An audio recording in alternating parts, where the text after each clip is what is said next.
A paz, irmãos. Mensagem de hoje por Thomas Edison. A paixão de Cristo. Cristo se entregou a si mesmo por nós, em oferta e sacrifício a Deus em cheiro suave. Efésios capítulo 5, versículo 2.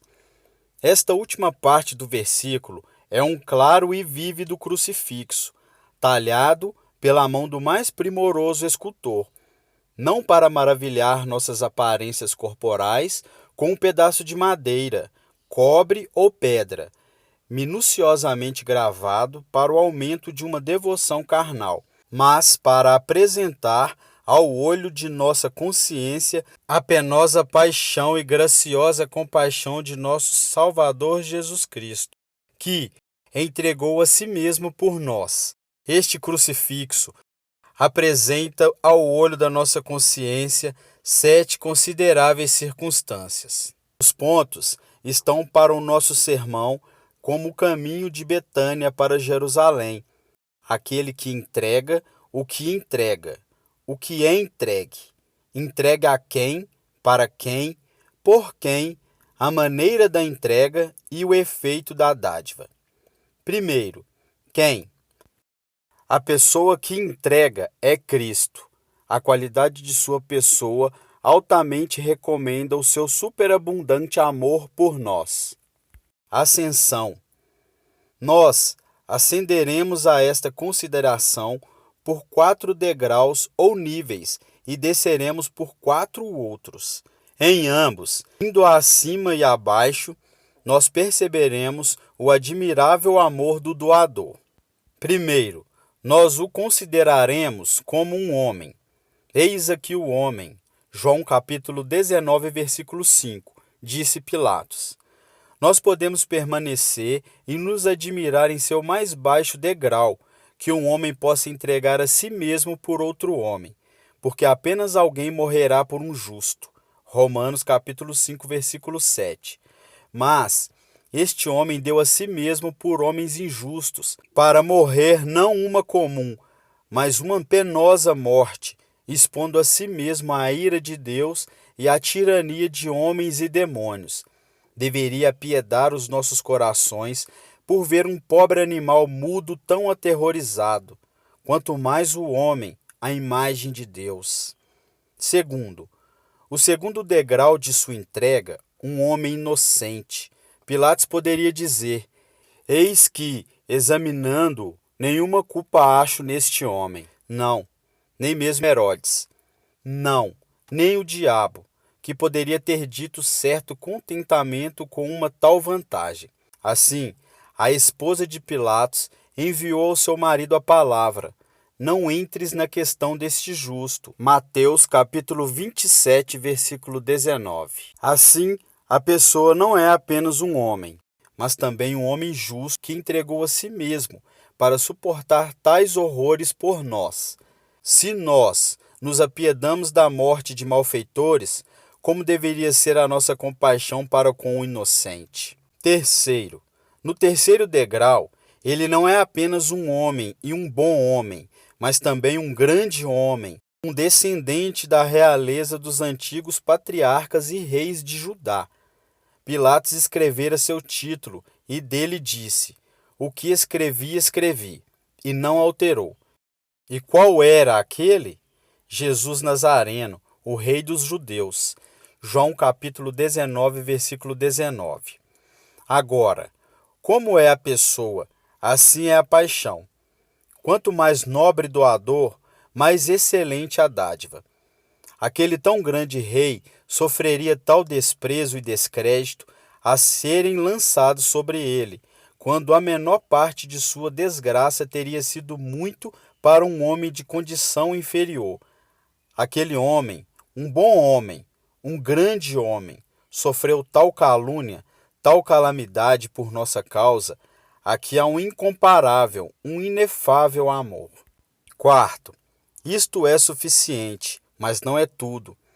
Ainda há um maior degrau a subir. É este. Ele era mais do que um homem, não apenas o maior dos homens, sim, maior que todos os homens. Ele era mais do que o filho do homem.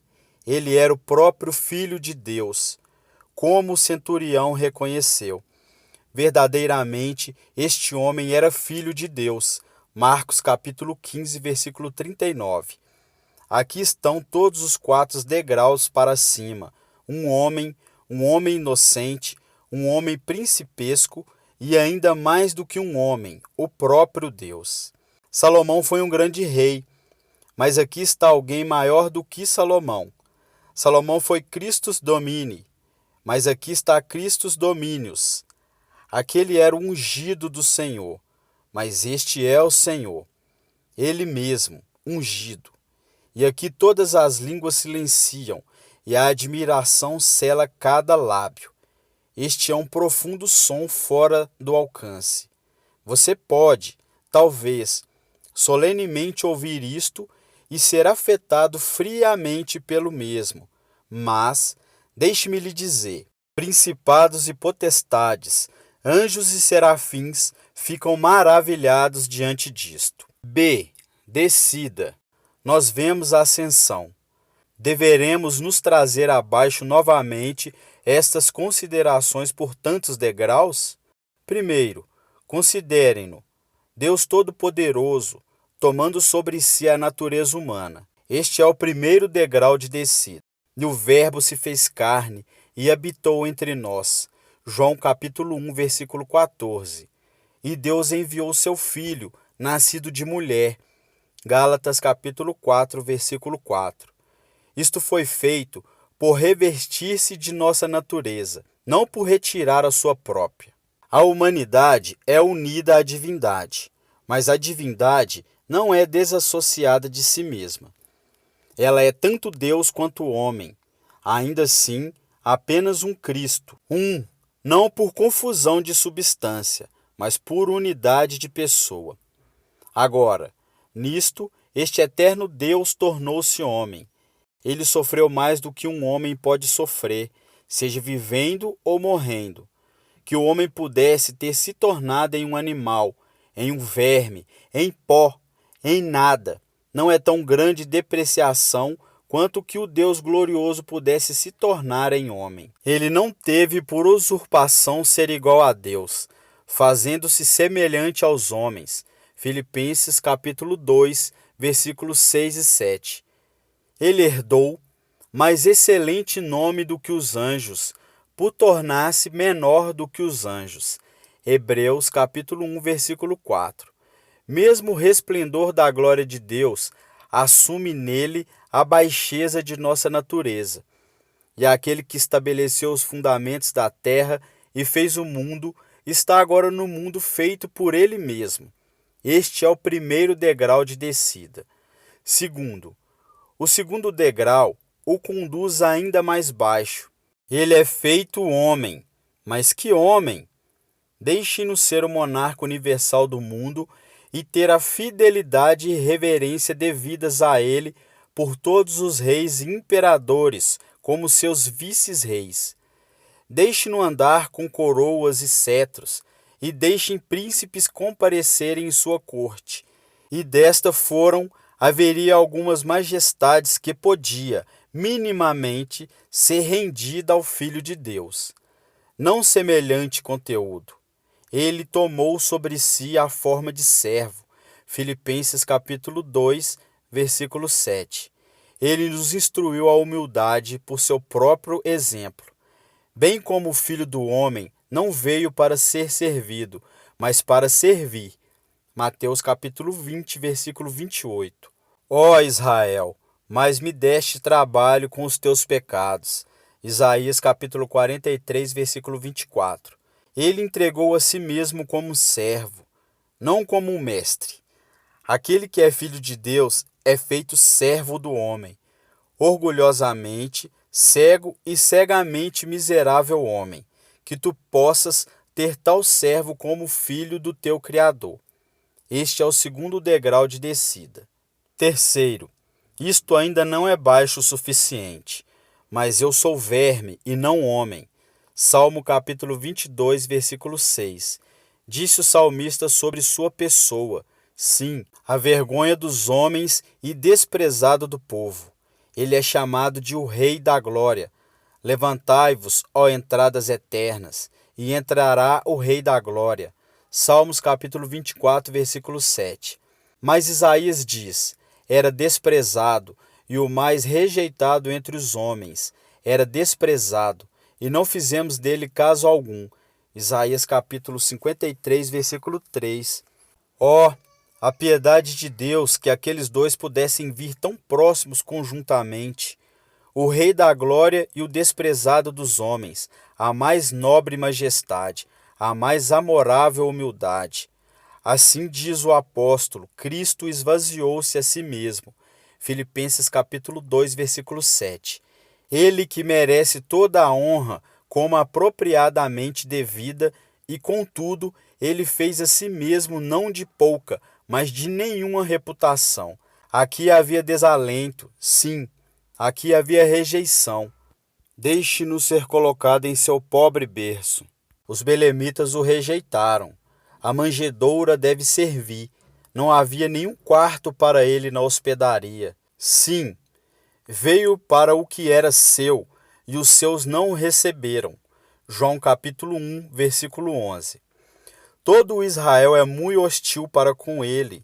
Ele se apraz em voar para o Egito por proteção. Veio ele a Jerusalém, a qual ele honrou com sua presença, instruiu com seus sermões, maravilhou com seus milagres, molhou e orvalhou com suas lágrimas? Ele o rejeitaram. Quis eu, tu não quisestes. Mateus capítulo 23, versículo 37.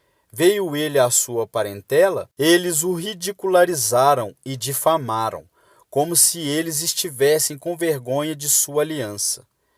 Veio ele aos seus discípulos, eles tornaram para trás, e já não andavam com ele. João capítulo 6, versículo 66. Permaneceram ainda os seus discípulos com ele? Então eles dizem: Senhor, para quem iremos nós? Tu tens as palavras de vida eterna. João capítulo 6, versículo 68. Ainda assim, por fim, um o traiu, outro o negou, todos os abandonaram. E Jesus é deixado sozinho em meio aos seus inimigos. Pode a malícia ainda adicionar algum agravante a mais à sua depreciação? Sim, eles o crucificaram com os malfeitores. A qualidade de sua companhia era feita para aumento de sua desonra. Em meio aos ladrões, como se fosse o príncipe dos ladrões, disse Lutero. Ele que não teve por usurpação ser igual ao Santíssimo Deus. É feito igual a ladrão e assassinos, sim, como se fosse um capitão dentre eles. Este é o terceiro degrau. Quarto, mas nós devíamos ir ainda mais baixo. Contemplem agora o mais baixo degrau e a maior rejeição. O Senhor me afligiu no dia do furor da sua ira. Lamentações, capítulo 1, versículo 12. Todavia, ao Senhor agradou moê-lo, fazendo-o enfermar. Isaías, capítulo 53, versículo 10. Nenhum fardo parece pesado quando os consolos de Deus ajudam a carregá-lo.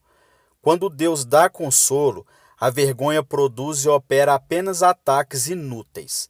Mas agora, por rejeição de tudo anterior, o Pai vira as suas costas para ele como um estranho.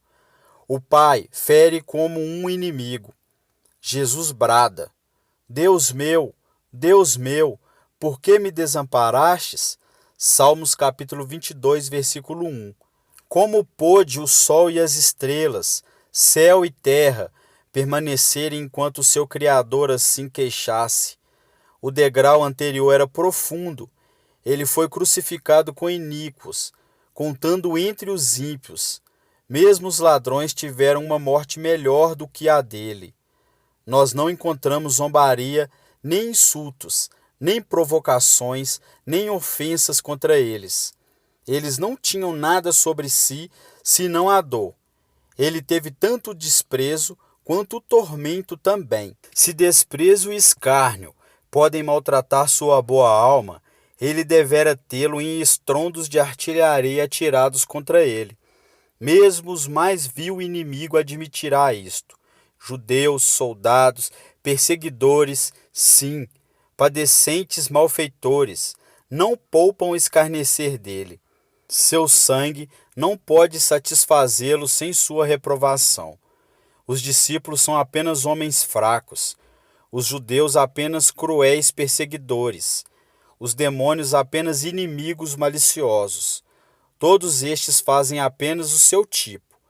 Mas o mais baixo degrau é que Deus o abandonou e em seus sentimentos ele é esquecido do Altíssimo. Pense em todas essas circunstâncias e vocês verdadeiramente contemplarão a pessoa que deu a si mesmo por nós. Segundo, o que? Nós chegamos à ação. Dar é o argumento de uma disposição livre. Eu dou a minha vida. Ninguém me tira de mim, mas eu de mim mesmo a dou. Tenho poder para dar e poder para tornar a tomá-la. João capítulo 10, versículo 17 e 18. Aquele que dá a sua vida para nós, desiste de sua própria vida por nós. Ele não vende, coloca, deixa ou empresta, mas dá. Ele foi oferecido porque ele desejou ser oferecido. Ele veio voluntária e rapidamente.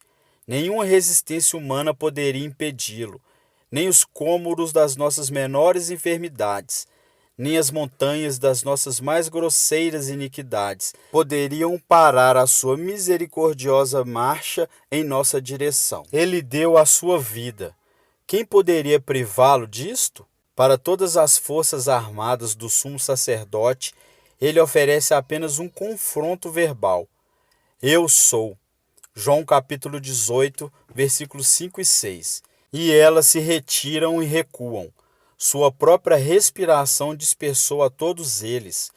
Ele poderia tão facilmente ter ordenado que fogo descesse do céu para consumi-los, ou vapores da terra para sufocá-los. Ele que controla demônios poderia facilmente ter dominado os homens. Mais do que 12 legiões de anjos estavam à sua volta, e cada anjo habilitado a derrotar homens.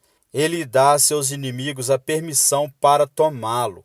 Sim, poder para matá-lo. De si mesmo é este poder que o apreende. Mesmo quando ele permanece desprezado diante de Pilatos, ele ainda lhe diz: nenhum poder terias contra mim, se de cima não te fosse dado. João capítulo 19, versículo 11. Sua própria força o conduz, não os seus adversários. Ele poderia ter sido libertado, mas ele não quis. A perda de sua vida era necessária, ainda que também voluntária. Desta forma ele entregou o Espírito. Apesar de todo o mundo, ele poderia ter mantido a sua alma junto ao seu corpo, mas ele não quis. O homem não poderia retirar o seu próprio espírito. Portanto, ele o entregou. Ele voluntariamente sofreu a morte. Do contrário, ele não teria sido tão bem afetado como o Marte comum. Mas ele orou por 3 vezes: passa de mim este cálice. Mas ele voluntariamente submeteu a si mesmo a beber deste cálice. Pai, não seja, porém, o que eu quero, mas o que tu queres. Assim, Cristo, pela força de sua vontade natural, temeu a morte, mas pela sua razão, percebendo que o corte, a ferida e a crucificação da cabeça traria saúde para todo o corpo de sua igreja, e que ou ele deveria sangrar sobre a cruz, ou todos nós deveríamos queimar no inferno. Contemplem agora, ele voluntária e alegremente entregou a si mesmo em oferta e sacrifício a Deus por nós. Mas foi uma mera morte temporal que o nosso Salvador temeu? Não. Ele viu a intensa ira de seu Pai e dessa forma temeu. Muitos homens resolutos não têm nem um pouco de receio. Diversos mártires suportaram surpreendentemente tormentos com magnanimidade. Mas agora, quando aqueles que lhes deu força estremece diante da morte, deveríamos dizer que ele foi um covarde? Ai de mim! Aquilo que teria oprimido o homem não poderia fazê-lo estremecer. Aquilo que ele temeu, nenhum homem mortal, senão ele mesmo já sentiu, ainda assim ele temeu. O desespero de muitos milhares de homens não era suficiente para que ele temesse. Ele viu aquilo que ninguém viu, a ira de um Deus infinito. Ele perfeitamente percebeu a causa do medo, nosso pecado e tormento. Ele viu o fundo do cálice, quão amargo e turva era cada gota deste recipiente. Ele verdadeiramente compreendeu o fardo que nós pensamos ser leve. Os homens não temem o inferno, porque eles não o conhecem. Se eles pudessem ver através das portas abertas de horrores insuportáveis daquele abismo, o termo e o medo surgiriam como uma malária através dos seus ossos. Este insuportável peso ele viu, que a esponja de vingança deveria ser esremida sobre ele, e ele deveria absolver tal ira até a última e menor gota. Cada talento de nossas iniquidades deveria ser colocado sobre ele, até mesmo como se apertar um carro cheio de feixes. Amós, capítulo 2, versículo 13. E com toda esta pressão, ele deveria montar em sua carruagem de morte, na cruz, e ali suportá-la até que o apaziguado Deus ceda a uma conclusão. Está consumado. João, capítulo 19, versículo 30. O filósofo poderia dizer que um homem sábio, mas miserável, é mais infeliz do que um tolo que é miserável, porque aquele compreende a sua miséria. Da mesma forma, as dores de nosso Salvador foram agravadas pela plenitude de seu conhecimento. Não maravilha, então, se ele pudesse justamente tomar as palavras que saíram da boca de Davi. Enquanto sofro os teus terrores, estou perturbado. Salmo capítulo 88, versículo 15. Estes pensamentos extraiu dele aquelas gotas de sangue. Lucas capítulo 22, versículo 44. Seus olhos tinham anteriormente chorado por nossos delitos. Todo o seu corpo agora chora, não um leve orvalho, mas ele transpira sólidas gotas de sangue. Os espinhos, açoites e cravos derramaram o sangue dele, mas não como tão dolorosamente quanto este suor. A violência exterior extraiu estas, o extremo de seu pensamento perturbado. Aqui, então, está a sua causa de medo. Ele viu nossa destruição eterna, caso se ele não sofresse. Ele viu os horrores que ele deveria sofrer para nos resgatar. Por isso aqueles gemidos, lágrimas, choros e suor, contudo seu amor superou tudo. Por natureza, ele poderia ter evitado voluntariamente este cálice. Por causa do amor para conosco, ele tomou-o como uma mão disposta. Assim ele propôs, assim ele realizou. E agora, para testemunhar o seu amor, diz o meu texto, ele se entregou voluntariamente. Terceiro, por quem? A. Quem não é? Esta é a terceira circunstância, a dádiva. Ele mesmo, não um anjo, pois um anjo não pode suficientemente mediar entre uma natureza imortal ofendida e uma natureza mortal corrompida. Os anjos gloriosos são benditos, mas finitos e limitados, e, portanto, inábeis para esta expiação. Eles não podem tão sensivelmente compadecer-se das nossas fraquezas. Hebreus capítulo 4, versículo 15. Como aquele que estava em nossa própria natureza, em tudo tentado como nós somos, mas sem pecado. Nem santos, pois eles não têm mais óleo do que é necessário às suas próprias lâmpadas. Eles têm o suficiente para si mesmos. e não de si mesmos. Ou seja, tudo o que eles têm vem de Cristo, mas não há nada de sobra. Insensatos clamam: dai-nos do vosso azeite. Os santos respondem: não seja caso que nos falte a nós e a vós? Ide antes aos que o vendem e comprai-o para vós. Mateus capítulo 25, versículo 9. Eles não poderiam ser uma apropriação pelo pecado, pois eram eles mesmos culpados de pecado e por natureza passíveis de condenação. Miseráveis idólatras, que acreditam esta honra a eles contra as vontades deles. Como eles abominariam tal glória sacrílega? Nem os ricos do mundo, não com coisas corruptíveis como prata ou ouro. 1 Pedro capítulo 1, versículo 18. Fossem as riquezas do velho mundo reunidas às riquezas do novo mundo, estivessem todos os veios minerais da terra esvaziados de seus metais puros, este pagamento não seria válido para com Deus. O custo para redimir almas é muito maior. Aqueles que confiam na sua fazenda e se gloriam nas multidões das suas riquezas, nenhum deles de modo algum pode remir a seu irmão, ou dar a Deus o resgate deles. Salmos capítulo 49, versículo 7. Nem por sangue de bodes e bezerros. Hebreus capítulo 9.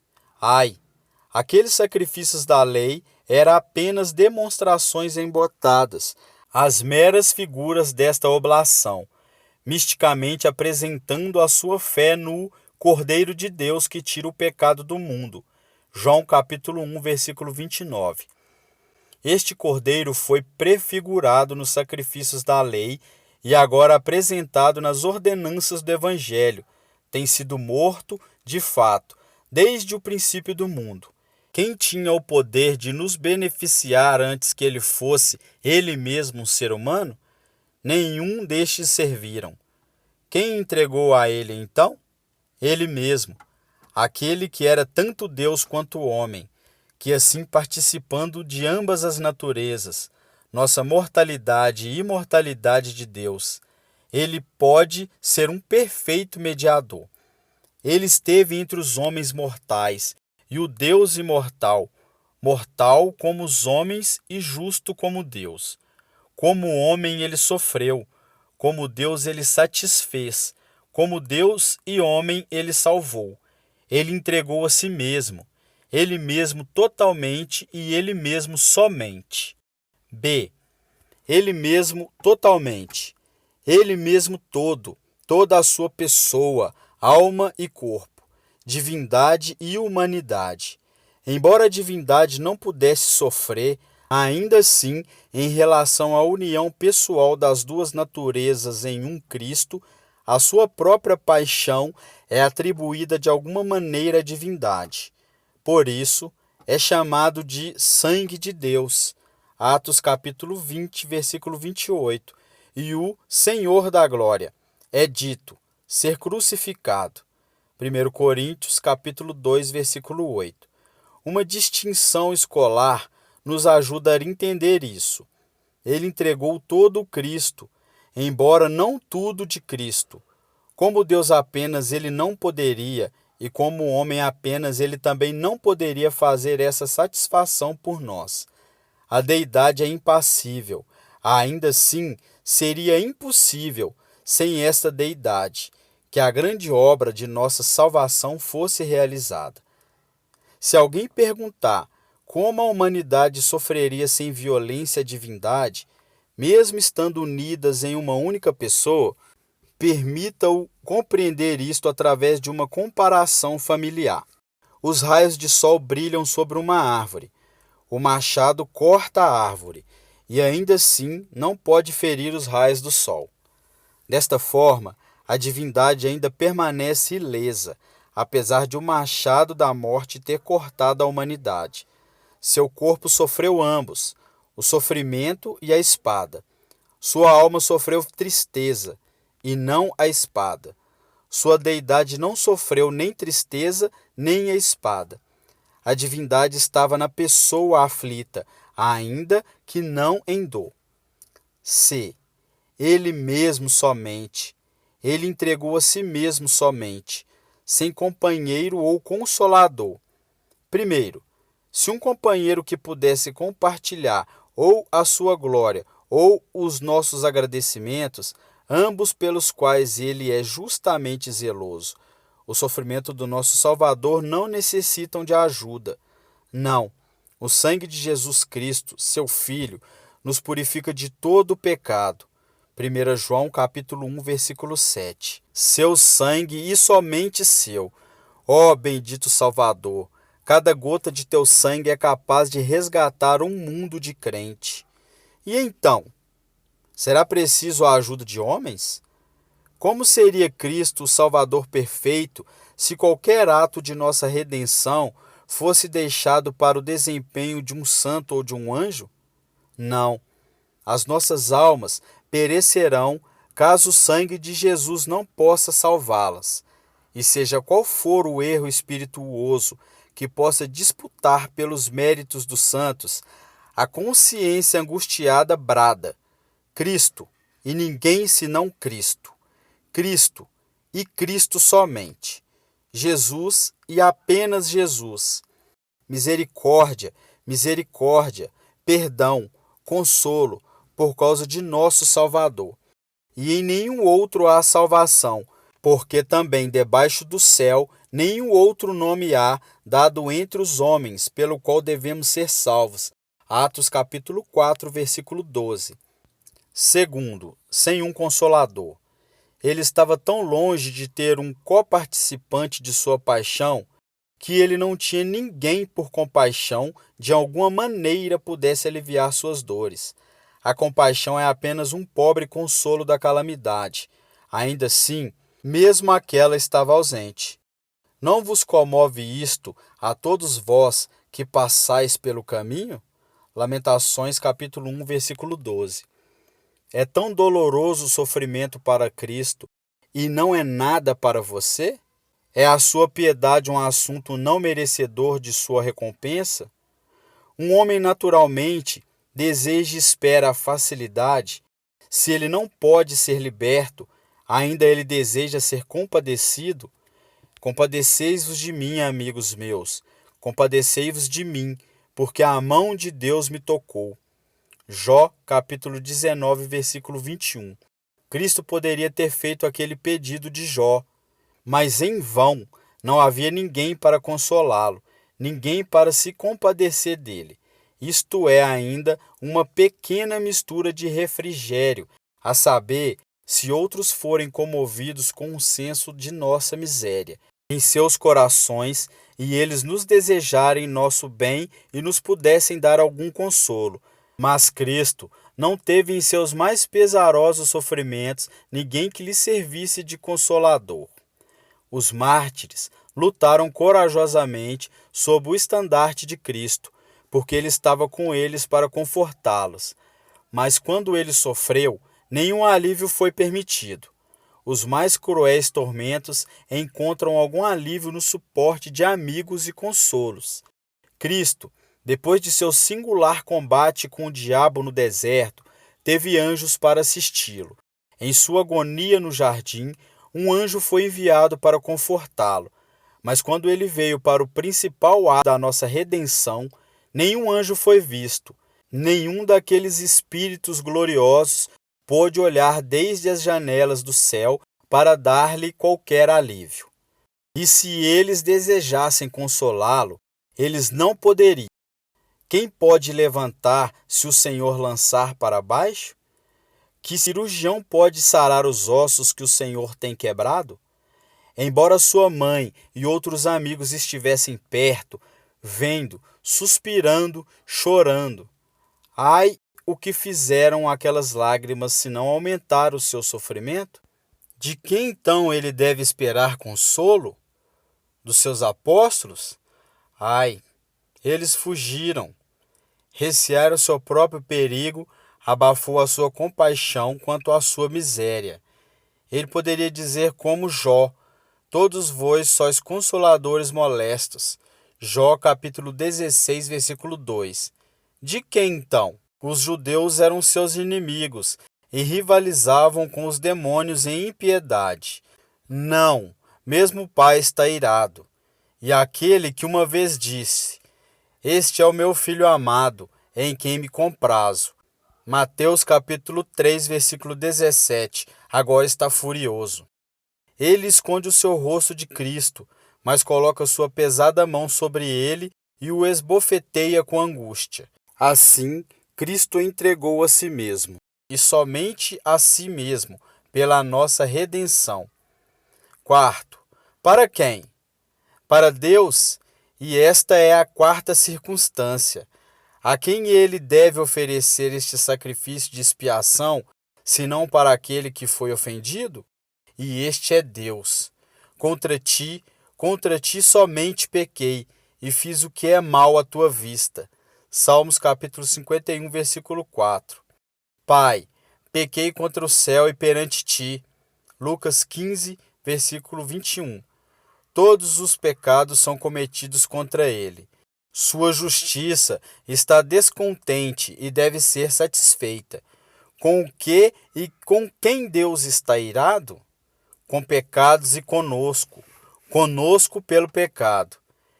Em sua justa ira, ele deve ferir. Mas a quem? Em Cristo não há pecado. Ora, Deus deve fazer como Anás ou Ananias? Se falei mal, disse Cristo, dá testemunho do mal. E se bem, por que me feres? João capítulo 18, versículo 23. Ou como Paulo e Ananias, Deus te ferirá, parede branqueada.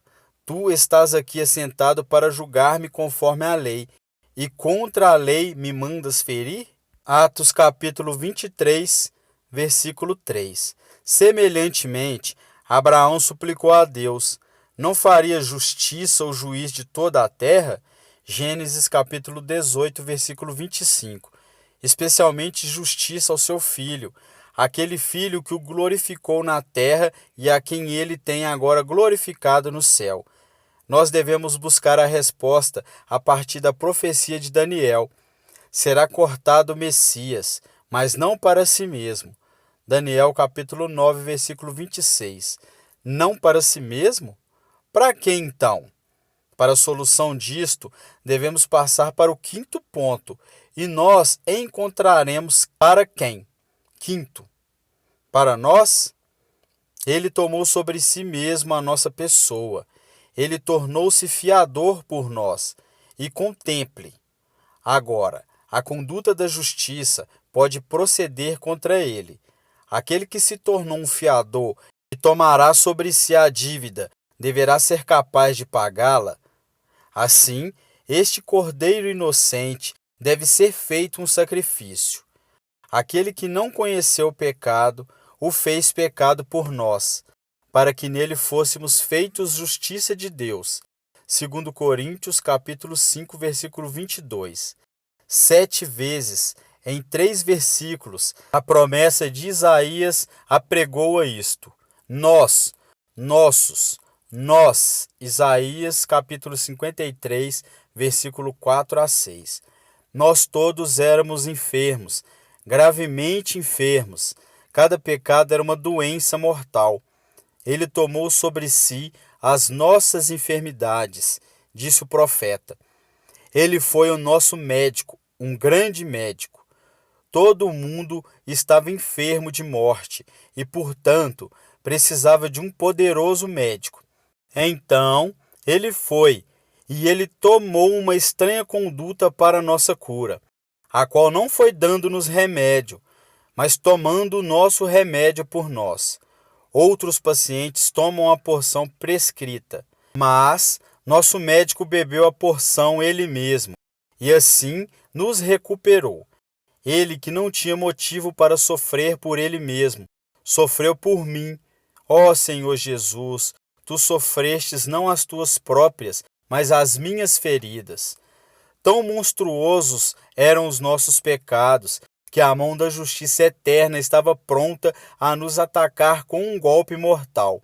Cristo, em sua própria pessoa, se pôs de pé entre o golpe e nós, e suportou por um tempo. o que poderia ter nos abatido para sempre. Nós fizemos mau uso da imortalidade que tínhamos para a nossa morte. Cristo usou a mortalidade que ele tinha para a nossa vida. Ele nos amou, ainda que nós éramos seus completos inimigos. Aqui, então, foi o amor sem limites, além da imitação. Inefável misericórdia, diz Bernardo, que o Rei da Glória Eterna entregaria a si mesmo para ser crucificado por um tão pobre e miserável. Sim, um verme, e ainda mais, não um verme amável, não um verme vivo, pois nós tantos odiávamos a ele e sobre ele, quanto estávamos mortos em delitos e pecados. O sacrifício de Cristo foi muito docentemente temperado. Tanto sangue foi derramado pelo camponês no campo, quanto pelo príncipe na corte. O chamado da salvação é geral. Os que dentre vós temem a Deus, a vós vos é enviado a palavra desta salvação. Veja Atos capítulo 13, versículo 26. Como não há incenção da maior miséria, assim não há incenção da mínima misericórdia. Aquele que não crê e se arrepender será condenado. Seja ele tão rico, aquele que crê e se arrepende, seja ele tão pobre, será salvo. Este ponto do crucifixo, para nós, exige mais pontual meditação. Tudo o que deixamos não dito, não devemos ocultar disto, pois, de fato, isto faz o texto familiar a nós, mesmo dentro de nossas consciências, e fala efetivamente a todos nós. A mim, que falo a vocês que ouvem, com esta aplicação do profeta. Tu és este homem. 2 Samuel capítulo 12, versículo 7. Nós somos aqueles por causa de quem nosso bendito Salvador foi crucificado. Por nós. Ele suportou as dores atrozes. Por nós. Para que nunca possamos prová-las. Portanto, nós dizemos com aquele pai da igreja: deixe-nos ser fixado sobre todo o vosso coração, aquele que por vós foi fixado na cruz. As finalidades pelas quais Cristo morreu na cruz. Nós devemos considerar os usos que fazemos disto, pelas finalidades para as quais Cristo o realizou. Isto serve para salvar, para nos comover e para nos mortificar. Primeiro, para nos salvar. Este era o seu propósito e realização. Tudo o que ele fez, tudo o que ele sofreu, foi para nos redimir. Pelas suas pisaduras fomos sarados. Isaías capítulo 53, versículo 5. Pelo seu suor nós somos refrigerados. Por seus sofrimentos nós somos alegrados. Por sua morte nós somos salvos. Pois, ainda naquele dia, o qual era para ele o dia mais difícil que jamais um homem suportou, foi para nós o tempo aceitável. Eis aqui agora o dia da salvação. 2 Coríntios capítulo 6, versículo 2. O dia foi mau em relação aos nossos pecados e seus sofrimentos. Mas, afinal, em relação ao que ele pagou e o que ele comprou, foi um dia bom, o melhor dia, um dia de alegria e júbilo. Mas se essa salvação é operada para nós, ela deve ser aplicada a nós, sim, para cada um de nós, porque alguns recebem mais benefícios por sua paixão do que outros. Não é culpa daquele que foi submetido a isto, mas daqueles que não se comprometem a aplicá-la às suas próprias consciências.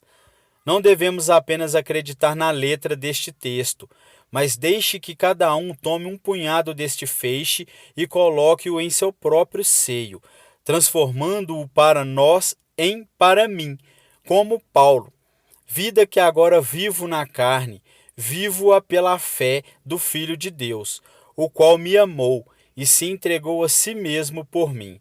Bendita fé que no plural nós coloca na alma o singular mim.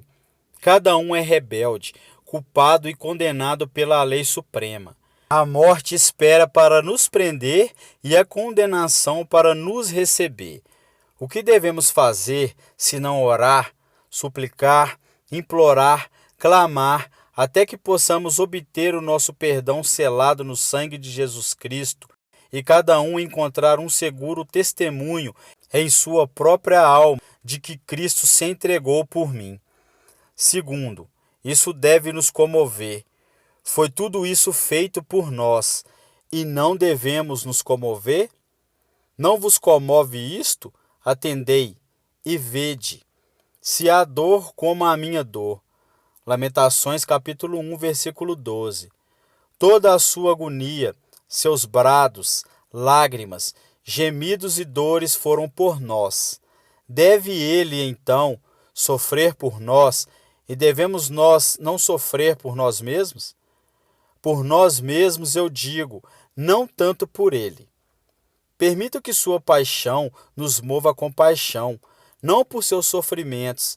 Ai, nossa piedade não pode lhe fazer bem algum, mas por nossos pecados, os quais lhe causaram sofrimentos.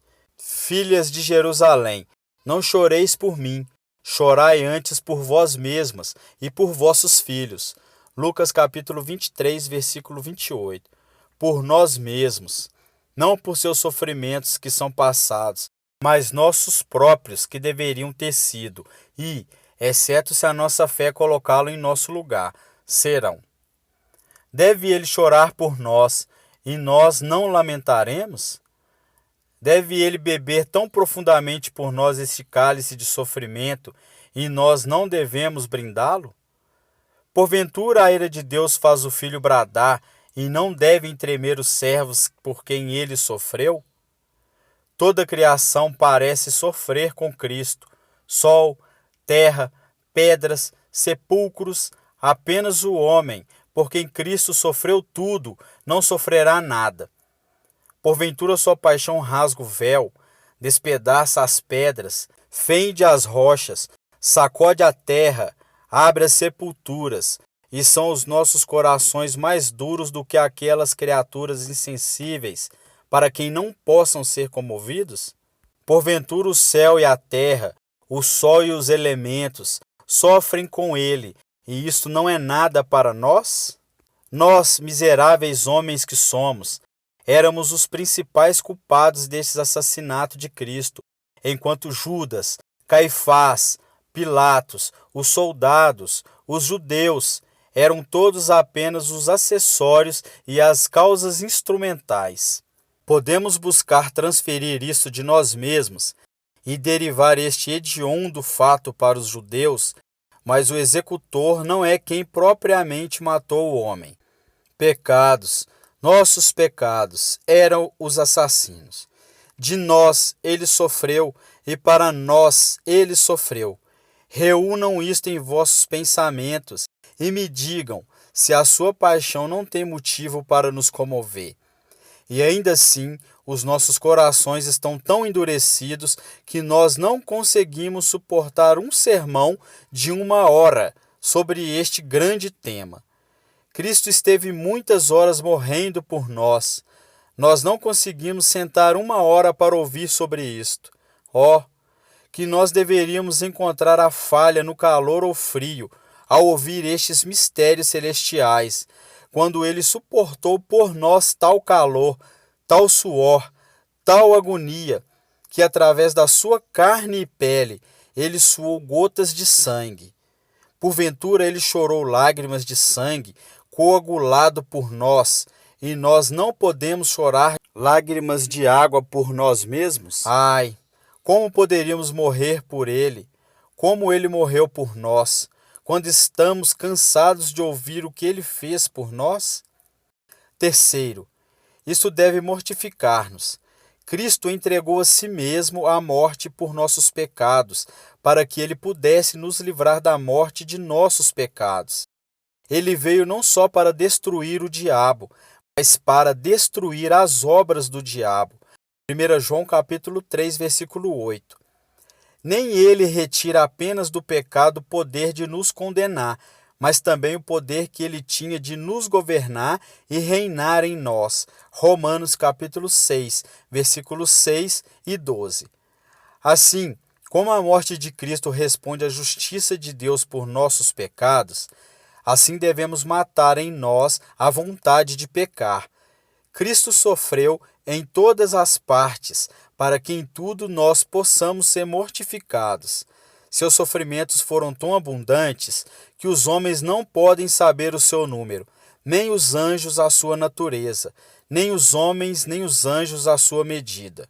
Sua paixão encontrou um fim.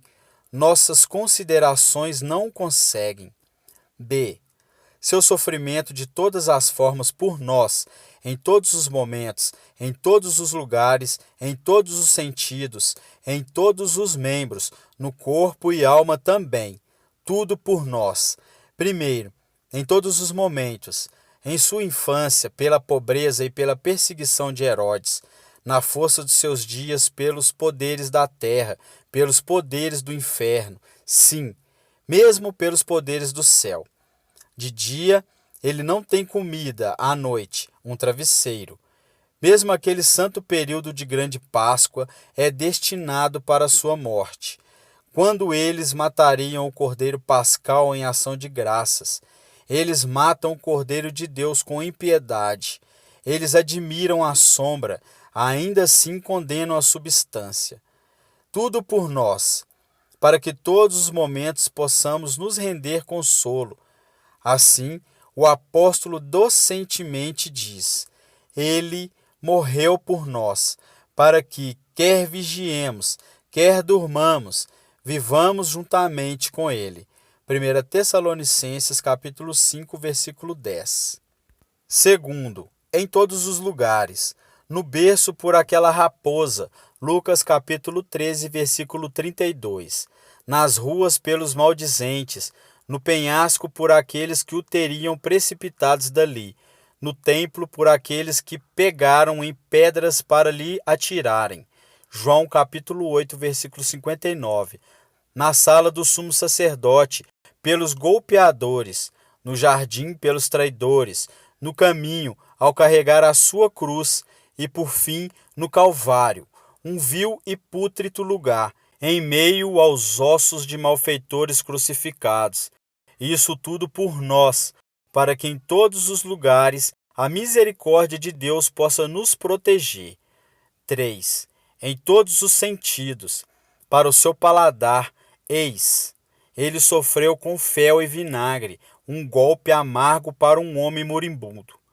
Seu tato sentiu mais, os cravos penetrando em suas mãos e pés, os lugares mais sensíveis à dor, sendo as partes mais resistentes do corpo. Seus ouvidos são cheios de insultos blasfemos, que a multidão selvagem proferiu contra ele. Não ele, mas Barrabás, clamaram a Pilatos, preferindo um assassino ao invés do Salvador. Vocês lerem os discursos de objeção para a sua audição. Ver Mateus capítulo 27, versículo 29, 39, 42, 44 e 49. Em tudo, considerem a blasfêmia deles e a sua paciência. Para os seus olhos, onde ele pode direcioná-los sem espetáculos de dores? A injúria de seus inimigos, de um lado, mostrando a sua mais extrema maldade, o choro e lamentação de sua mãe, do outro lado, cujas lágrimas podiam ferir seu coração. Se algum sentido fora menos atingido, foi o seu olfato, e ainda assim os ossos putrefatos do Calvário não poderiam ter cheiro agradável. Assim, sofreram todos os seus sentidos. Aquele gosto que seria deleitoso com o vinho da videira que escorre docemente é suprido com vinagre. Ele espera por uvas boas, eis que vê uvas bravas. Isaías capítulo 5, versículo 4. Ele espera vinho, ele recebe vinagre. Aquele cheiro que deveria ser refrescante, como a cheirosa essência de camas de especiarias, a piedade de seus santos é preenchida com o cheiro de iniquidades. Aquelas mãos que manejam o cetro dos céus estão fracas para carregar a cana da reprovação e suportar os cravos da morte. Aqueles olhos que eram uma chama de fogo, Apocalipse capítulo 1, versículo 14, em comparação aos quais o próprio sol era escuridão, devem contemplar os aflitos objetivos de vergonha e tirania. Aqueles ouvidos, para fruir os elevados coristas do céu cantarem as suas notas mais doces, devem ser fatigados com as provocações e zombarias de blasfêmia. Tudo isso por nós, não apenas para satisfazer aqueles pecados em que os nossos sentidos se comprometeram, mas para mortificar esses sentidos e preservá-los daqueles pecados, para que os nossos olhos possam não mais ser cheios de adultérios, nem lançar olhares cobiçosos sobre os bens de nossos irmãos, para que os nossos ouvidos possam não mais dar tão ampla concessão e boas-vindas a relatos lascivos, os encantamentos de Satanás, para que o pecado em todos os nossos sentidos pudesse ser mortificado, o veneno esgotado, o sentido purificado. Quarto, em todos os membros. Olhem para aquele corpo bendito, concebido pelo Espírito Santo e nascido de uma virgem pura. É todo açoitado, martirizado, torturado, mutilado. Que lugares você pode encontrar intactos? Para começar, a sua cabeça, aquela cabeça, o qual os anjos reverenciam, é coroada com espinhos. Aquele rosto, que é mais formoso do que os filhos dos homens. Salmos capítulo 45, versículo 2. Deve ser odiosamente cuspido por judeus imundos. Suas mãos, que fizeram os céus, são estendidas e presas em uma cruz. Os pés, que pisaram no pescoço dos seus e os nossos inimigos, sentem semelhante dor. E a boca deve ser golpeada, a qual falou como nunca nenhum homem algum falou. João capítulo 7, versículo 46. Ainda tudo isso por nós. Sua cabeça sangrava pelas iníquas imaginações de nossas cabeças. Sua face foi suja com saliva, porque nós cuspimos blasfêmias insolentes contra o céu. Seus lábios foram afligidos, para que nossos lábios pudessem doravante produzir discursos temperados. Seus pés sangraram, para que nossos pés não pudessem ser ligeiros para derramar sangue. Todos os seus membros sofreram pelos pecados de todos os nossos membros, para que nossos membros não possam mais ser servos do pecado, mas para servirem à justiça para a santificação. Romanos capítulo 6, versículo 19. Ele seria sujo com a saliva deles, para que ele pudesse nos lavar. Ele estaria com os olhos vendados, para que ele tirasse o véu de ignorância de nossos olhos. Ele suportou que a sua cabeça fosse ferida, para que ele pudesse renovar saúde para todo o corpo. 6 vezes, nós lemos que Cristo derramou seu sangue. Primeiro, quando ele foi circuncidado aos 8 anos de idade, seu sangue foi derramado. Segundo, em sua agonia no jardim, onde ele suou gotas de sangue. Terceiro, em sua flagelação, quando os algozes implacáveis tiraram sangue de seus lados sagrados. Quarto, quando ele foi coroado de espinhos, esses espinhos afiados feriram e atormentaram a bendita cabeça e derramou sangue. Quinto, em sua crucificação, quando suas mãos e pés foram perfurados, o sangue jorrou. Sexto, por fim, após sua morte, um dos soldados lhe furou o lado com uma lança, e logo saiu sangue e água. João capítulo 19, versículo 34. Todos os seus membros sangraram, para mostrar que ele sangrou por todos os seus membros. Nenhuma gota deste sangue foi derramado por ele mesmo. Todo este foi derramado por nós, por seus inimigos, perseguidores, crucificadores, nós mesmos. Mas o que será de nós se tudo isso não puder nos mortificar? Como viveremos com Cristo se com Cristo não morrermos? Romanos capítulo 6, versículo 8. Mortos para o pecado, mas vivos para a justiça. Como Eliseu reviveu o filho da sunamita, e subiu à cama, e deitou-se sobre o menino, e, pondo a sua boca sobre a boca dele, e os seus olhos sobre os olhos dele, e as suas mãos sobre as mãos dele, se estendeu sobre ele, e a carne do menino o aqueceu. 2 Reis, capítulo 4, versículo 34. Desta forma, o Senhor Jesus, para restaurar a nós, que estávamos mortos em nossos delitos e pecados, propagou e aplicou toda a sua paixão a nós.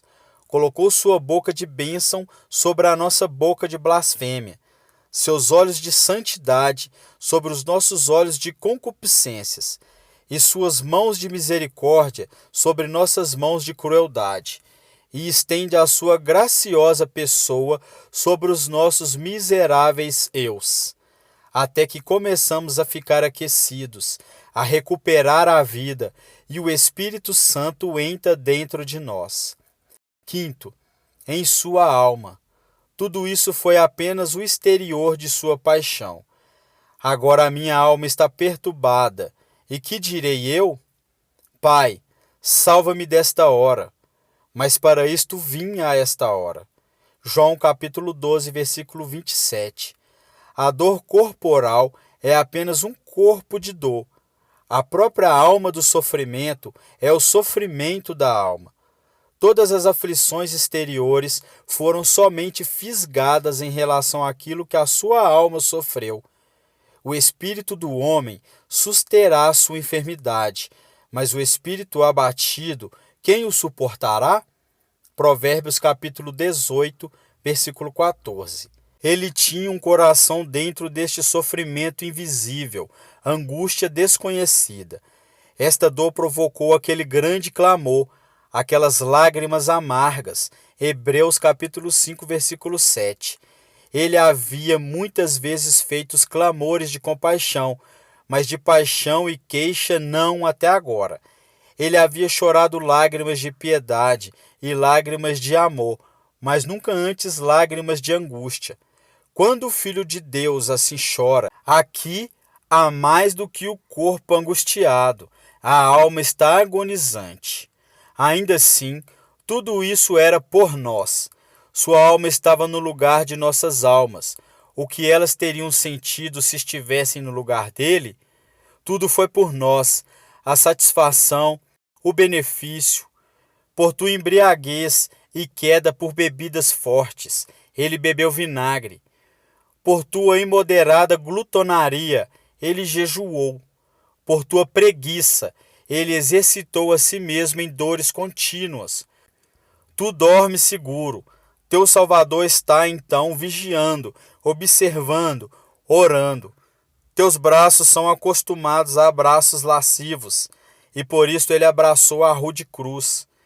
Tu enfeitas a ti mesmo com trajes orgulhosos, e por isto ele é humilde e modesto. Tu cavalgas em pompa, ele viaja a pé. Tu descansas em tua cama, teu Salvador não teve um travesseiro. Tu te fartas, e ele transpira um suor sangrento. Tu enches e insufla a ti mesmo com uma pleurite de impiedade. Contemple a incisão feita na cabeça por ti. Teu Salvador sangra até a morte. Agora julgue se esse ponto por nós não tem uma aproximada aplicação derivada desse texto com nossas próprias consciências, visto que Cristo fez tudo isso para ti e para mim. Então ore com agostinho. Senhor, me dê um coração para desejar-te, desejando buscar-te, buscando para encontrar-te, encontrando para amar-te, amando para não mais ofender-te. Há duas partes principais desse crucifixo ainda a manusear. Sexto, a forma. A próxima é a forma, uma oferta e sacrifício. Toda a sua vida foi uma oferta, a sua morte um sacrifício. Ele entregou a si mesmo muitas vezes por nós, uma oblação eucarística, mas apenas uma vez em sacrifício expiatório. No primeiro, Ele fez por nós tudo o que deveríamos fazer. No último, ele sofreu por nós o que deveríamos sofrer, levando ele mesmo em seu corpo os nossos pecados sobre o madeiro. 1 Pedro capítulo 2, versículo 24. Assim, agora na consumação dos séculos, uma vez se manifestou, para aniquilar o pecado pelo sacrifício de si mesmo.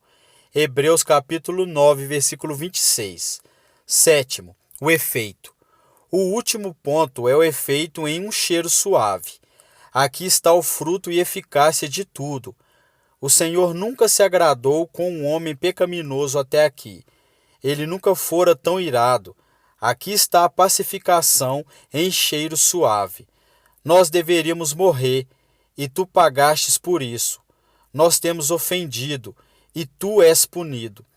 Uma misericórdia sem par, um favor sem mérito, um amor sem medida. Portanto, eu concluo meu sermão, como se nós todos encerrássemos as nossas orações, com esta única cláusula. Por nosso Senhor Jesus Cristo, ó Pai de misericórdia, aceite o nosso sacrifício de oração e louvor por seu sacrifício de dor e mérito, ainda por amor de nosso Senhor Jesus Cristo. Amém.